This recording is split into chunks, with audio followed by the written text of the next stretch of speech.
നമസ്കാരം. നമ്മുടെ ജീവിതത്തിലേക്കുള്ള ഒരു നല്ല ഗൈഡൻസ് ഇതുവഴി ലഭിക്കട്ടെ എന്ന് ആശംസിക്കുന്നു. നമ്മുടെ ഏത് കൺഫ്യൂഷൻ നിറഞ്ഞിരിക്കുന്ന ലൈഫ് സിറ്റുവേഷൻ ആണെങ്കിലും നമുക്ക് തിരഞ്ഞെടുക്കാൻ പറ്റുന്ന ചില തോട്ട്സ്. ഞാൻ ജീവിതത്തെ തിരഞ്ഞെടുക്കുന്നു, ഐ ചൂസ് ലൈഫ്. അങ്ങനെ ഒരു തീരുമാനം എടുക്കണം ഇത് കേൾക്കുന്ന ആളുകൾ.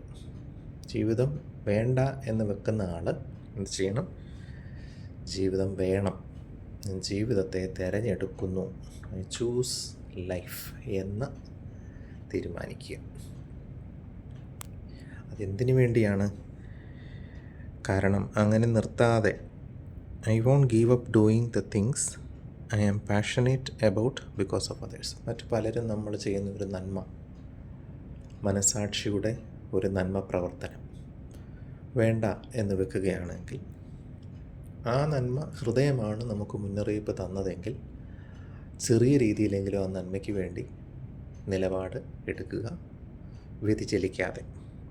അങ്ങനെയാകുമ്പോൾ ഹൃദയ സമാധാനം, ഞാൻ നന്മയ്ക്ക് വേണ്ടിയാണല്ലോ നിന്നത് എന്നുള്ള ആ ഹൃദയ സമാധാനം, I M capable of achieving the inner piece if I select A life. ജീവിതം വേണ്ട ബിക്കോസ് എന്താണ്?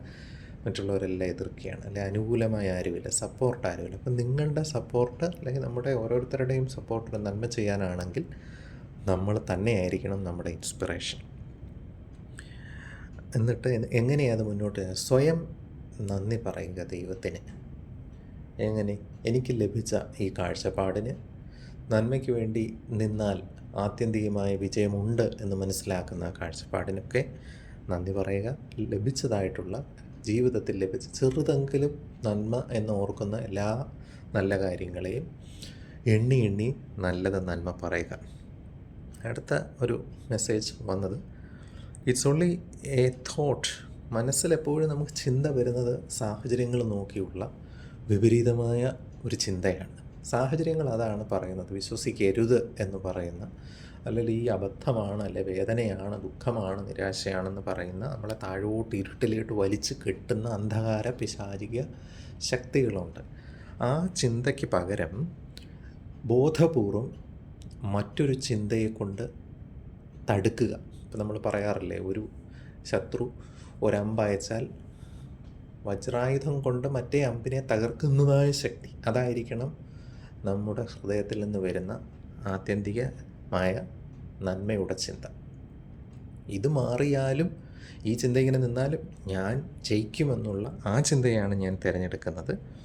അങ്ങനെ എതിരെ വരുന്ന സാഹചര്യങ്ങളെ നേരിടാനായിട്ടുള്ള എവറിത്തിങ് വിൽ ബി ഓക്കെ, എൻ്റെ ദൈവിക ശക്തി എന്നെ വിജയിപ്പിച്ചിരിക്കും എന്ന് അങ്ങനെ ഉത്കണ്ഠയെ മുഴുവനും ഞാൻ സ്നേഹം കൊണ്ട് സ്വീകരിക്കുകയാണ്. ഞാൻ വിജയിച്ചു, നമ്മൾ ജയിച്ചതായിട്ടുള്ള ഒരു ഇമേജ് മനസ്സിൽ കണ്ടുകൊണ്ട് ആ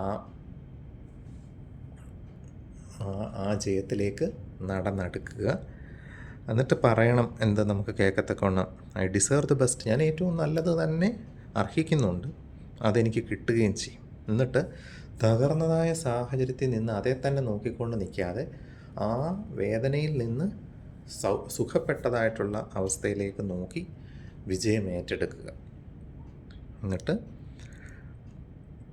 ധൈര്യപൂർവ്വം, ആത്മധൈര്യത്തോടെ, ചില ആളുകൾ കണ്ടിട്ട് ഒരു നിമിഷം കൊണ്ട് ചില ആളുകളെ രക്ഷിക്കാൻ എടുത്തിയാടുക എന്നൊക്കെ പറയുന്നത് ആ ഉൾപ്രേരണയിലാണ്. ഞാൻ ജയിച്ച് കയറിയിരിക്കും, ആ ഒരു നിലയിൽ സ്വയം രക്ഷപ്പെടാനായിട്ടുള്ള ഒരു ചാട്ടം. എങ്ങോട്ടാണ്? ഈ ദൈവിക ശക്തിയിലേക്ക് വിശ്വസിച്ച്. അങ്ങനെ ജീവിതത്തിൻ്റെ കാഴ്ചപ്പാടിൽ ഒരു ധൈര്യം ആർജിച്ച് ഞാൻ ജയിച്ചിരിക്കും.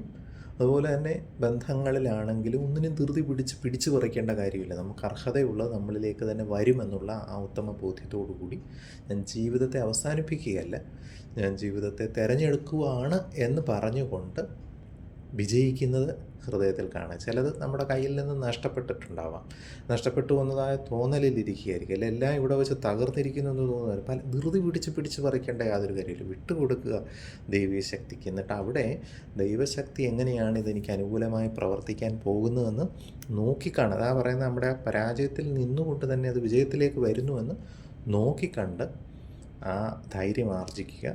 അതിന് ഇന്നത്തെ ദിവസം പ്രയോജനം ചെയ്യണം. ഓക്കെ.